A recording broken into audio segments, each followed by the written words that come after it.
Hello everyone, कैसी चल रही है आप लोगों की पढ़ाई? बढ़िया। चलो, बढ़िया चलनी भी चाहिए। आज का जो हमारा टॉपिक है इसमें हम पढ़ेंगे टॉरॉइड्स के बारे में। पिछले वाले वीडियो लेक्चर में हमने सोलेनोइड्स के कारण मैग्नेटिक फील्ड निकाला था। इस वाले वीडियो लेक्चर में हम टॉरॉइड्स के कारण मैग्नेटिक फील्ड निकालेंगे। अब ये टॉरॉइड्स क्या होता है? तो सोलेनोइड्स की तरह ही टॉरॉइड्स भी है, लेकिन जब सोलेनोइड्स को एक रिंग में बना देते हैं, ये सोलेनोइड्स है, ये बताया था कल। अब इसको मान लीजिए आप रिंग में ऐसे कर दें, ठीक है, इस तरह से, तो इसको क्या करते हैं, इस तरह से फैला दें, ठीक है। एंडलेस सोलेनोइड्स, जिसका एंड ना हो, उसको हम क्या कहते हैं? टॉरॉइड्स बोलते हैं। अब इसका काम क्या है, या सोलेनोइड्स का काम क्या होता है? मैंने कहा ये मैग्नेटिक फील्ड देता है, ऑफ कोर्स इलेक्ट्रोमैग्नेट बनाने के काम में आता है। यहां पर इसका काम क्या है? इसका सेल्फ इंडक्शन के काम में आता है। अभी आगे पढ़ना है, सेल्फ इंडक्शन, म्यूचुअल इंडक्शन, ये सब पढ़ना है। थोड़ा बहुत तूने तो पढ़ा ही होगा 10th क्लास में कि कैसे हम करंट कैरिंग वायर से एक मैग्नेटिक फील्ड जनरेट करके फिर ईएमएफ इंड्यूस करते हैं, ठीक है, करंट इंड्यूस करते हैं दूसरे कंडक्टर में। वैसा ही काम हम यहाँ भी करने वाले, इससे भी करते हैं। तो ये आप म्यूचुअल इंडक्शन में करेंगे, लेकिन अभी हम मैग्नेटिक फील्ड निकालेंगे, ठीक है। Magnetic field due to toroids कितना होगा? पहले तो टॉरॉइड किसे कहते हैं? A solenoid in the form of ring is known as toroid. मतलब इसी सोलेनोइड्स को जब हम रिंग में बना देंगे, ऐसे बना देंगे, तो that is known as what? Toroids. Okay, अब यहां पर मैंने लिख दिया है solenoid in the form of ring is known as toroid. अब देखो ये एक रिंग है, इसके ऊपर मैंने सोलेनोइड लगाई दी, इधर से करंट जा रहा है और ऊपर से अंदर नीचे जा रहा है, फिर इस तरह से करंट को मैंने फ्लो कराया, ठीक है।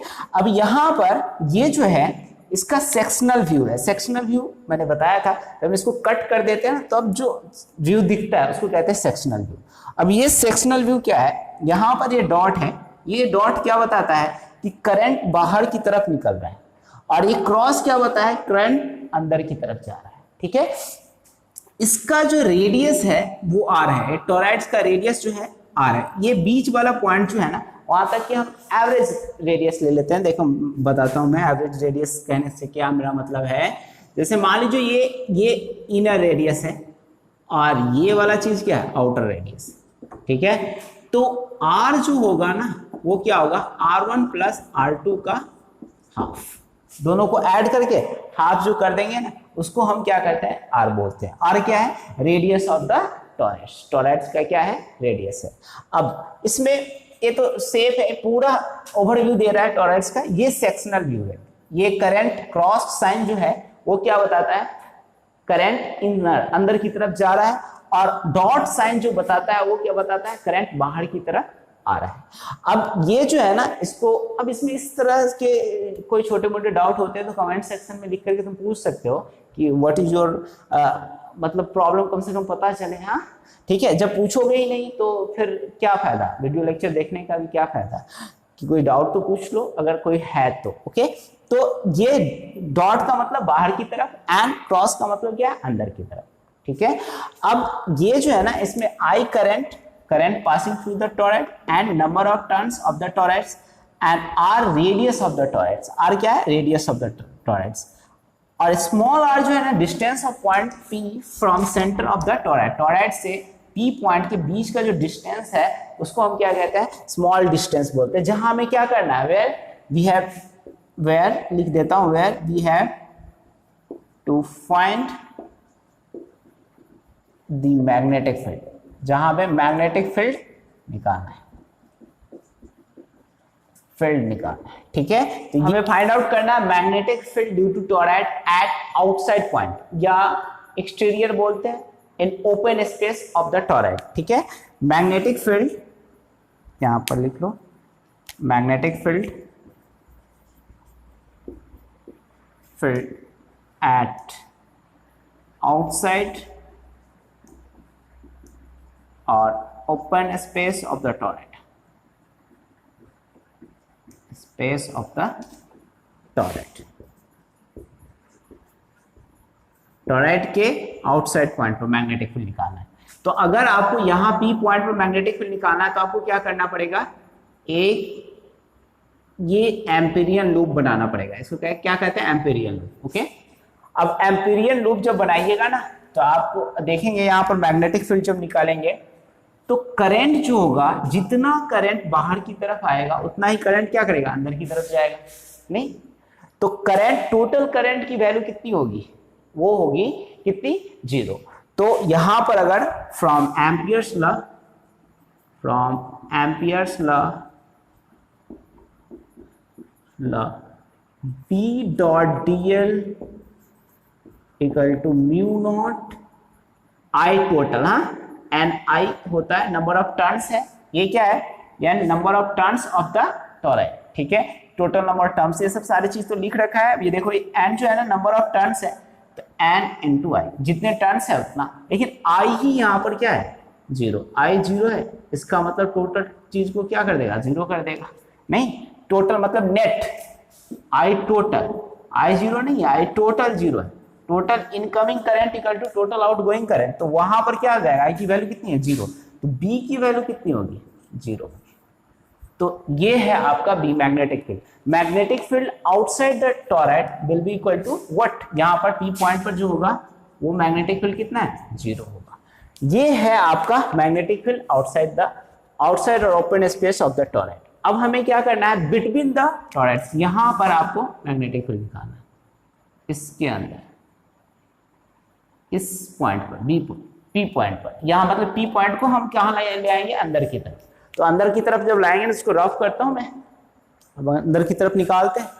तो अगर हम इनसाइड पॉइंट, पी पॉइंट को हम कहां पर ले आए, यहां पर, ओके, तो यहां जब ले आएंगे, केस नंबर कितना होगा, case second, magnetic field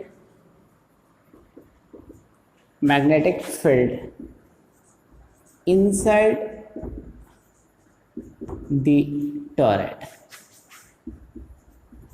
torrid के अंदर, okay, inside the magnetic field inside the torrid, okay, torrid के अंदर, और बिटवीन द टॉरॉइड्स ऐसे लिख सकते हो, ठीक है। इनसाइड का मतलब यही है, इनसाइड का मतलब यहाँ नहीं, इंटीरियर होता है वहां के, ठीक है। तो अगर फील्ड आउट इनसाइड ले, तो हमने एक एम्पीरियन लूप तो बना ही दिया यहाँ ऐसे, ओके, एक एम्पीरियन लूप है इस तरह से, ओके, पी पॉइंट से होता हुआ जा रहा है, अप्लाइंग एम्पियर्स लॉ,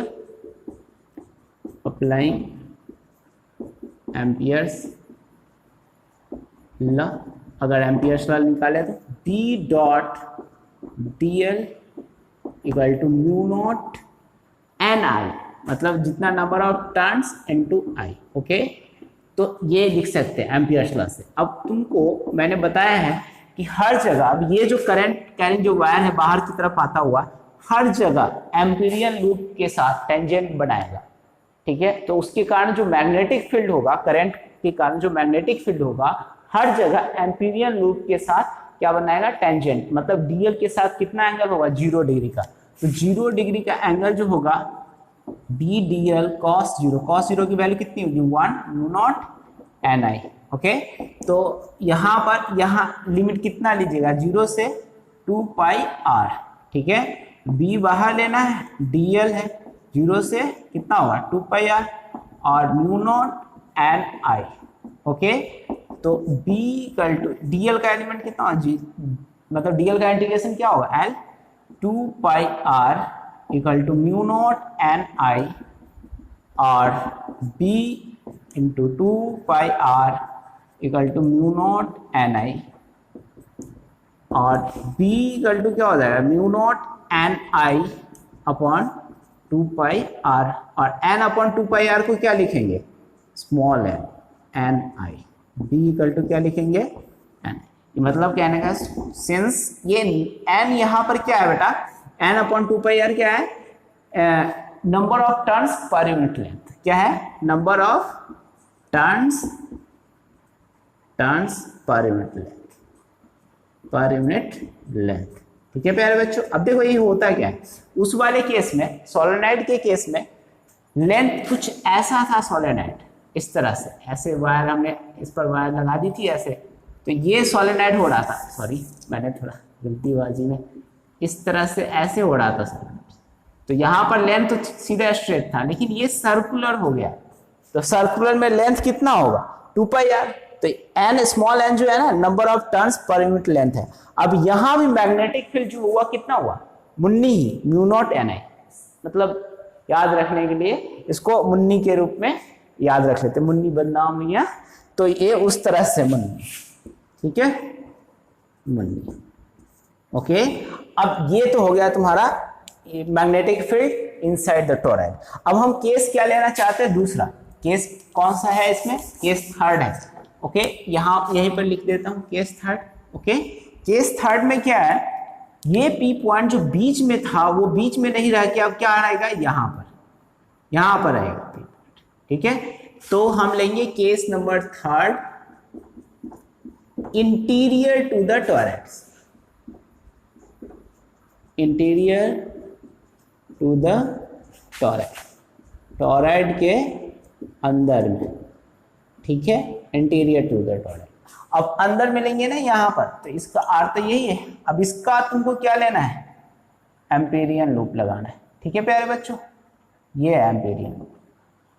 अब ये एम्पीरियन लूप लगाओगे ना तो क्या हो जाएगा, from Ampere's law, Ampere's law, ठीक है, एम्पियर्स लॉ से क्या करेंगे, B dot D L mu naught I total, या एन आई लिख लो, सब में तुम सिस्टम से लिख ही रहे हो, लेकिन ये आई जो टोटल है ना, टोटल आई वो कितना है, 0 है, हमेशा टोटल आई ही होता है। तो अलजेब्रा से मैंने जब प्रूफ किया था तो करंट जितना आउटसाइड जा रहा था ऊपर की तरफ, मान लो एक नीचे भी आ रहा था, तो ऊपर वाले को हमने पॉजिटिव लिया था, मतलब ऊपर जाते हुए करंट को I1 I2 को हमने क्या लिया, पॉजिटिव, तो नीचे आने वाले करंट को क्या लेंगे, नेगेटिव, ऐसा ही था, ठीक है, समझ में आए, माइनस लिया था उसको। आई टोटल क्या होगा, यहाँ पर आई टोटल कितना होगा, I1 plus I2 minus I3। अब यहाँ क्या केस है कि आई टोटल है ही नहीं, अंदर में करंट ही नहीं है, जब करंट ही नहीं है तो ये पूरा क्या हो जाएगा, 0 के इक्वल, तो B इक्वल टू क्या हो जाएगा, 0, मतलब करंट ही नहीं है, मैग्नेटिक फील्ड क्या होगा, 0। जब करंट ही नहीं है तो मैग्नेटिक फील्ड क्या होगा, आउटसाइड इंटीरियर टू द टॉरॉइड्स कितना होगा, 0। तो ये पूरा है टॉरॉइड के कारण मैग्नेटिक फील्ड। अब इसका एक्सप्रेशन भी यही है, ठीक है। तो अब ना इस पर एक न्यूमेरिकल सॉल्व कर लेते हैं, सोलेनोइड पर भी और टॉरॉइड्स पर भी। ओके, तो हमारा कॉन्सेप्ट क्लियर हो जाएगा। इसको रफ करना पड़ेगा पहले। ये क्वेश्चन नंबर फर्स्ट, ये क्वेश्चन आया हुआ है आपको 2014 में, ऐसे दिल्ली रीजन में आया हुआ था। देखो, 2 सोलेनोइड्स है, ठीक है, ये एक सोलेनोइड है, मान लो सपोज करो इस तरह से, एक का रेडियस R1 है और इसी करंट को पास कराता हुआ दूसरा सोलेनोइड है जिसका रेडियस R2 है, वो कम रेडियस है उसका। ओके, ये ऐसे है, मान लो यही करंट ऐसे पास कर रहा है इस तरह से, इस तरह से एक सोलेनोइड के अंदर दूसरा सोलेनोइड है। तो कैसे होगा मैं डेमोंस्ट्रेट करके दिखा दे रहा हूँ, ठीक है। तो एक सोलेनोइड से ऐसे करंट जा रही है, ऐसे मान लो ये इस तरह से, यहाँ पर इस तरह से, और ये करंट है ये इस तरह से। अब ये करंट है, इसमें एक ना ब्लैक इस तरह से, ब्लैक मारने रेड वाला देखना, इसका इस तरह से करंट है अपोजिट, ये करंट है इसमें, जहां ये इस तरह से, ये इस तरह से, यहाँ ऐसे इस तरह से, और ये इस तरह से आई करंट इससे पास हो रहा है, पूरे सर्किट से आई करंट पास हो रहा है, इस तरह से रखा हुआ है, आई करंट पास हो रहा है, ठीक है। और एक में ना रेड वाले में टर्न जो है ना वो N1 है, और ब्लैक वाला में जो टर्न है वो कितना है, N2 है। ओके, इसकी जो रेडियस है, जो ब्लैक वाली की जो रेडियस है वो कितनी है, R2, और रेड वाले की जो सर्कल है उसकी जो रेडियस है वो है आपको 20 से अगर ले जाए हम इसकी, तो ये कितना हो जाएगा, यहाँ से एक सेकेंड, ये कितना है, R2 है, और छोटा वाला जो रेडियस है ना वो कितना है, R1, ठीक है प्यारे बच्चों, ये R1 है। ओके, तो जिसमें पूछ क्या रहा है एक बार तो देख लो, ये है क्या, किया क्या मैंने इतना। देखो, ये 2 सोलेनोइड्स हैं, ओके, और इस 2 सोलेनोइड्स से हमको करंट ऐसे पास कराया हुआ है। तो ये एक रेडियस R1 है जो बड़ा वाला सोलेनोइड्स है, ओके, और इसमें ये छोटा वाला सोलेनोइड ऐसे है, लेकिन यहाँ एक ये शर्त है कि ये जो छोटा वाला सोलेनोइड है ना ऐसे कनेक्टेड है इससे, तो एक में करंट फ्लो कराते हैं ना तो दूसरे में भी वही करंट फ्लो हो रहा है, और एक से करंट जाकर के ऐसे बाहर ये निकला हुआ है, इस तरह से निकला हुआ है। ठीक है प्यारे बच्चों, मतलब अंदर में सोलेनोइड से ये दिखाने की कोशिश की है। अब पूछ रहा है ये कि net magnetic field along the axis of the solenoid कितना होगा, दोनों का एक्सिस सेम है। अच्छा, दूसरी बात सेम क्या है, लेंथ भी सेम है, इसका जो लेंथ है ना वो भी क्या है, सेम है, और करंट भी सेम ही फ्लो हो रहा है, और एक्सिस भी सेम ही है, एक एक्सिस है, जैसे वो अभी दिखाया ना, तो उसके जो होल जो सेंटर्स होंगे तो एक ही होंगे। तो आपको निकालना है find the net magnetic field, the net magnetic field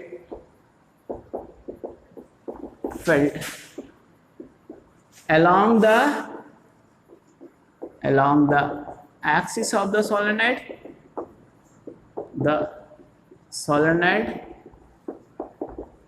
and outside the solenoid, solenoid के बाहर एंड एक्सिस पर आपको क्या निकालना है, नेट मैग्नेटिक फील्ड निकालना है। तो सॉल्यूशन निकालिए। देखिए, जो पहला वाला जो रेड वाला सोलेनोइड है ना, उसके कारण मैग्नेटिक फील्ड कितना होगा वो हम लिख लेते हैं, कितना, जितना एक्सिस पर, पहला किसके क्रॉस निकालना है, एक्सिस के अलावा। ठीक है, एक्सिस के लिए बात कर रहे हैं, आउटसाइड की नहीं। तो एक्सिस पर अगर चेक कीजिएगा तो पहले वाले के कारण बी, मान लीजिए B1 मैग्नेटिक फील्ड होता है तो कितना होगा, म्यू नॉट N1I, मुन्नी ही तो होता है नहीं, और दूसरे वायर के कारण कितना होगा, दूसरे वायर दूसरे सोलेनोइड के कारण B2 के कारण वो कितना होगा, म्यू नॉट N2I। ठीक है, अब इसमें नेट मैग्नेटिक फील्ड कितना होगा, तो देखो म्यू की वैल्यू सेम है, मतलब परमिटिविटी सेम ही मीडियम है, करंट भी सेम ही है, तो नेट मैग्नेटिक फील्ड जो होगा बी नेट की जो वैल्यू होगी वो कितनी होगी, B1 माइनस B2। ठीक है, देखो मेरे कहने का मतलब है B2 माइनस B1 भी लिख सकते हो, कोई दिक्कत नहीं है। जिसका नंबर ऑफ टर्न्स ज्यादा होगा पर यूनिट लेंथ उसकी वैल्यू ज्यादा होगी, लेकिन यहां पर दिया नहीं हुआ है कि कौन ज्यादा है कौन बड़ा है, नंबर ऑफ टर्न्स किसकी ज्यादा है, पर यूनिट लेंथ। ठीक है, N1 क्या डिनोट करता है, number of turns per unit length, नहीं तो जिसकी लेंथ पर यूनिट लेंथ क्या है, number of turns per unit length ज्यादा है, उसका मैग्नेटिक फील्ड क्या होगा, ज्यादा होगा। तो B1 की वैल्यू कितनी होगी, mu naught N1I minus N2I, ये हो जाएगा। अब इसमें माइनस कर दी और mu not I N1 minus N2, ये तो हो गया तुम्हारा सब्ट्रैक्ट, इतना हो जाएगा।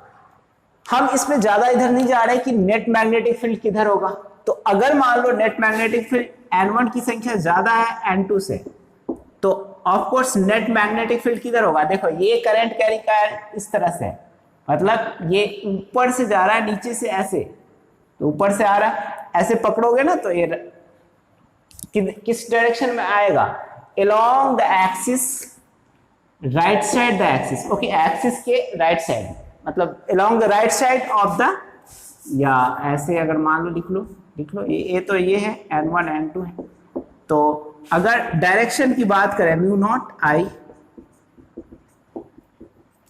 In the direction of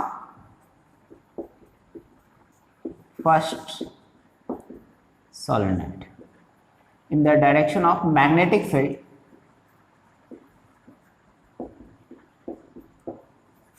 of first solenoid। ठीक है प्यारे बच्चों, तो ये तो हो गया। अच्छा, अब हमें क्या करना है, आउटसाइड पॉइंट पर निकालना है। आउटसाइड पॉइंट, देखो आउटसाइड पॉइंट पर वैसे भी बताया है सोलेनोइड के आउटसाइड पॉइंट पर लगभग मैग्नेटिक फील्ड जो होता है ना वो कितना होता है, 0 होता है। मान लो कुछ होता भी होगा तो इसका तो B1 का जो है ना ये इधर की तरफ होगा मैग्नेटिक फील्ड, और B2 का इसके अपोजिट डायरेक्शन में करंट फ्लो हो रहा है, तो ये ऐसे होगा। तो एक तो 0 होता है, लगभग 0, ओके। अब 0 सब्ट्रैक्ट होके और माइनस करके सारा वैल्यू कितना हो जाएगा, नेट 0 के इक्वल होगा। तो ये भी लगभग क्या होता है, 0 के, ये भी 0 के, और नेट नेट कितना हो जाएगा, बी नेट जो होगा आउटसाइड पॉइंट पर वो कितना होगा, 0 होगा। ठीक है, तो एक तो लेस वैल्यू होगा नेग्लिजिबल, नेग्लिजिबल माइनस करोगे और नेग्लिजिबल खत्म हो जाएगा वो, तो बी नेट इक्वल टू कितना होगा, 0 आउटसाइड पॉइंट पर। ओके, ये था कंप्लीट एनालिसिस इस क्वेश्चन का। अब नेक्स्ट क्वेश्चन सॉल्व करते हैं। ओके, इसको रफ करते हैं। जनरल सा क्वेश्चन है जो आपको टॉरॉइड्स के बारे में कंसेप्ट देगा। ठीक है, तो जो हमने एवरेज रेडियस की बात करी थी ना कि ये है, इनर रेडियस का 25 सेंटीमीटर है, आउटर 26 सेंटीमीटर। ये कहता क्या है, torrid has a core, non ferromagnetic है। अभी फेरोमैग्नेटिक, नॉन फेरोमैग्नेटिक, ये मैग्नेटिज्म में आपको पढ़ना है ये सब चीज, तो वहां पढ़ लेंगे। लेकिन अभी क्वेश्चन से देखिए क्वेश्चन क्या कर रहा है। Of inner radius 25 centimetre and outer radius जो है ना 26 सेंटीमीटर है, around which the 3500 turns of a wire are wound if current in the wire is 11 ampere। अगर करंट 11 एम्पियर है, what is the magnetic field outside the toroid, inside the core of the toroid and in empty space surrounded by the toroid। देखो यही तीन condition में तो अपन magnetic field निकाले भी है। पहला जो है दिया क्या क्या हुआ है, लिख लिया मैंने, R1 इनर है, आउटर रेडियस है, नंबर ऑफ टर्न्स है, I current passing through the toroids. देखो आउटसाइड तो टॉरॉइड जो है होता ही मैग्नेटिक फील्ड 0, जितना करंट ऊपर की तरफ आए उतना ही अंदर जा रहा है। तो नेट करंट की वैल्यू कितनी होती है, आई ही क्या हो जाता है, नेट नॉट आई, तो टोटल आई, नेट आई वो कितना हो जाएगा 0। तो बी की वैल्यू कितनी होगी, 0 होगी। अब ये हो गया ए, अब बी की पर आओ। देखो बी पर क्या होता है, बी क्या कह रहा है, inside the core of the toroid. तो कोर के अंदर जो है मैग्नेटिक फील्ड कितना सिखा है, mu naught N I, number of turns per unit length. Okay, N क्या है, number of turns per unit length. अब तुम हमको बताओ नंबर ऑफ टर्न्स कितना होगा, तो number of turns per unit length जो होगा number of turns upon total length, तो यही तो होगा एन अपॉन 2 पाई आर। ये समझाया भी है टॉरॉइड्स में के केस में आपको। तो आर की वैल्यू निकालनी है आपको, आर इक्वल टू क्या लिखोगे, R1 प्लस R2 अपॉन 2। तो R1 प्लस R2 इसको लिखोगे तो 25 प्लस 26 अपॉन 2, तो ये कितना है 50.51 अपॉन 2 होगा, तो 50.5 इतना सेंटीमीटर तो तुम्हारा रेडियस हो गया। अब इस रेडियस को तुमको क्या करना है, एन की वैल्यू निकालनी है। तो एन इक्वल टू जो हो जाएगा number of turns 3500 upon 2 pi R. R के जगह पर कितना लिखोगे, ये 50.5, 3500 अपॉन, ये सॉल्व करोगे तो 51 इंटू पाई हो जाएगा। ये तो तुम्हारा क्या है, ओके, ये सेंटीमीटर में है तो इसको तुम मीटर में कन्वर्ट करो। नहीं, ये कितना में दिया हुआ सेंटीमीटर में, तो इसको मीटर में कन्वर्ट कर लें, 10⁻, इतना, ये इतना मीटर कहलाएगा। ओके, तो यहाँ पर 10⁻⁻², ओके, इंटू 10⁻⁻², इतना मीटर हो गया। तो ये तो हो गया इतना मीटर। एन की वैल्यू, अब बी इक्वल टू कितना हो जाएगा, mu naught N I. Okay, और म्यू की जगह पर हम वैल्यू कितना लिख सकते हैं, 4 पाई इंटू 10⁻⁻7 इंटू एन, तो 3500 अपॉन 51 पाई इंटू 10⁻⁻² इंटू आई। आई की वैल्यू कितनी है, 11 है। ठीक है, तो इन सब चीज को ये कहाँ से लाया मैंने, म्यू की वैल्यू आपको पढ़ाया है मैंने, ये इतना तो है ना क्लियर। ये सुनो, ये जो है ना 10⁻⁻² मीटर है। अब ये आपको पढ़ाया हुआ है मैंने, mu naught upon 4 pi into 10⁻⁻7 क्या होता है यूनिट, बताओ मुझे, टेस्ला।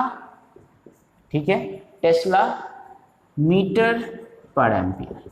ये नहीं, तो ये mu naught I D L upon R cube. Okay, तो mu naught I D L upon नहीं, बायोट सेवर्ट लेसर है। चलो बी इक्वल टू क्या होता है, mu naught upon 4 pi into I D L sine theta upon R square. इसको solve करोगे ना तो यही आएगा एम्पियर। अब ये जो है ना, इसका वैल्यू क्या होता है 3, इसको सॉल्व करते हैं 3.02 इंटू 10⁻⁻² टेस्ला आता है। अब मैंने सॉल्व किया हुआ है, मुझे याद है, मैंने लिख दिया सारा, बट यही सिंपल क्वेश्चंस आते हैं तुम्हारे बोर्ड लेवल में। तो ठीक है, धन्यवाद and God bless you all.